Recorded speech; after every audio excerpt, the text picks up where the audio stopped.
What's up, everyone? Today I want to go over, now I'm just going to stop right here.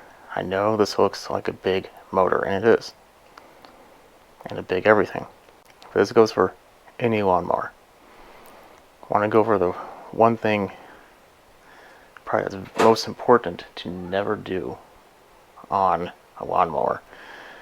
And I'd show you, but the owner tried to fix it already, so I can't, so I'll just tell you. Run it without oil. Let me paint you a picture.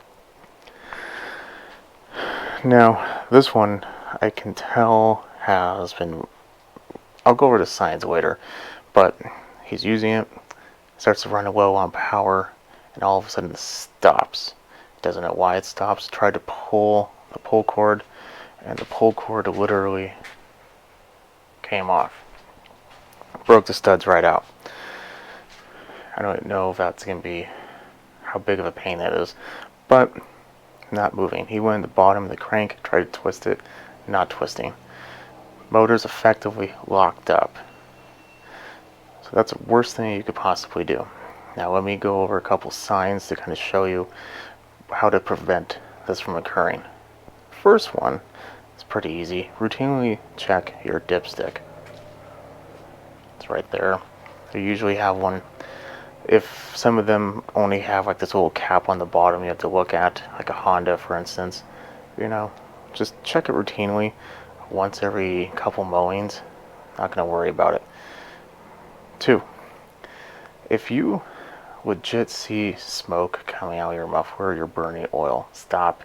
Don't do that. Or at the very least, if it's a smaller amount and you can live with it, always keep oil on close by. You're going to need to add a lot.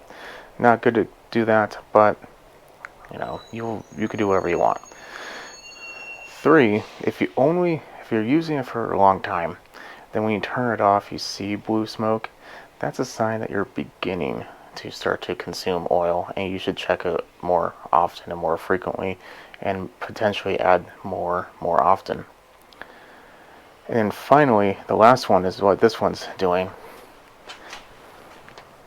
See all this coating? It's more on this side.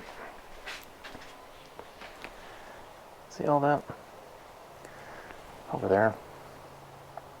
See how everything's fuzzy? That means it was probably leaking oil for a while, and then dirt got on top of the oil and created this coating. That, if you see that, means you are leaking. Stop, figure out where the leak is, otherwise this is going to happen. So now that we know how to see and prevent it, what happens if you don't? Well, first things first is put more oil in it. This owner put in, I believe, 2 quarts, tried to pull, still wasn't happening. What I did is I took out the plugs, which I'm still not sure if those are the right ones. I'm going to have to double check on that.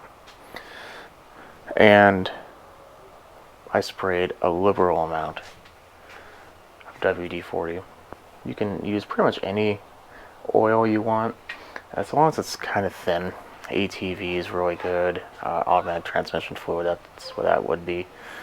PV blaster, thinner oil, you want to kind of coat it and try to loosen it up. Try to spin at that point. So I've done that about 2 or 3 hours ago.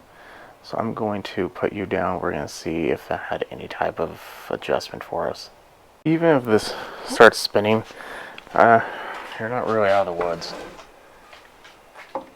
If something becomes seized because of this reason, you're generally not looking at a repairable item. You're looking at replacing or potentially a rebuild. I would kind of lean towards more of the no on the rebuild, because you can potentially.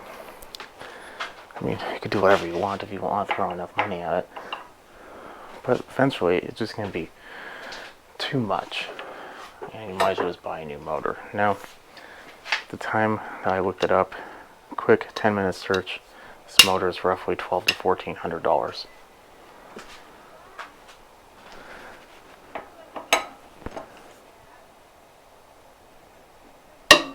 That's not working very well now, is it?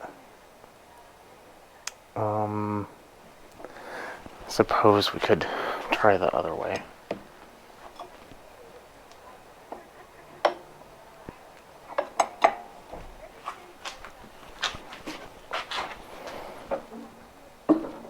I don't know if that's just loosening the bolt. Yeah, it is.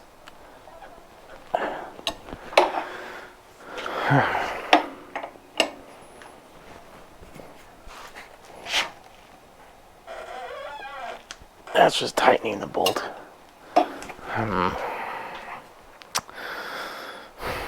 The plugs are out, so there should be no compression. My worry is if I tighten it too much, it can snap. And that would be bad.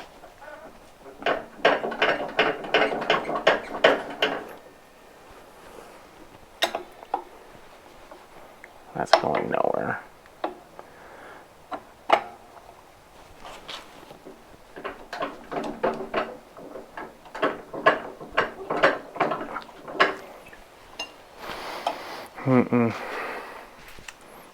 You could try doing the crank on the bottom of the pulley, but I don't believe so. I'm going to put in a little bit more. We try it a little bit later and continue on.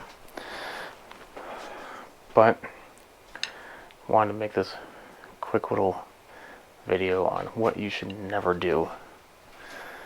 There's many things you shouldn't do, but this is probably on the top one that I would say is a real bad idea. So let's go down the imaginary road of fairy tale land where this actually turned over. What are the likelihood of anything good happening? Pretty much less than 1%. That you just get it running, you turn it on, it runs fine, and you just got the luckiest luck I've ever seen. Most likely, what ended up happening is it scored the piston, or excuse me, the wall of the cylinder completely up, and it's completely just digging in there, which is why we can't really move it. In addition to not only that, pretty much welding the two cranks together on the connecting rod. So I'm sure the journal is tore up, the connecting rod's tore up. I don't think these have bearings, so I don't assume those would be bad because there isn't any. So even if you didn't manage to scrape the cylinder wall just to complete oblivion, the bottom end of your engine, or I guess in the side aspect, the side end, is just going to be completely garbage.